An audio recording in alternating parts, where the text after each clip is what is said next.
Kinansela na ng isang malaking kumpanya ang offer sa sikat na aktres na mag-endorse ng kanilang produkto. Maganda ang offer nila na halos 10 million ang buong kontrata ng endorsement. Ilang linggo silang naghintay ng sagot pero wala. Pinasa-pasa raw sila sa kung sinong tao hanggang sa nairite na ang kliyente. Hindi na lang nila itinuloy. Ewan ko kung totoo pero ang isa raw kasi sa nakarating sa kanila ay gusto raw ng asawa nito na isa ring kilalang male celebrity na ipackage sila. Ang jowa na raw ang sinusunod ni aktres kaya hindi rin makapag-decide ang management team nito. Sa totoo lang, mabait si female celebrity pero may naririnig na kwento na siya raw halos ang nagpapatakbo ng karir ni aktres.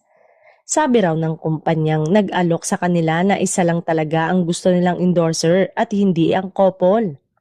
Since wala naman silang natatanggap na sagot at pinagpasa-pasa nila, kinansela na raw nila. Sa halip ay isang sikat na Korean actor na daw ang kinuha dahil halos ganon din daw ang budget.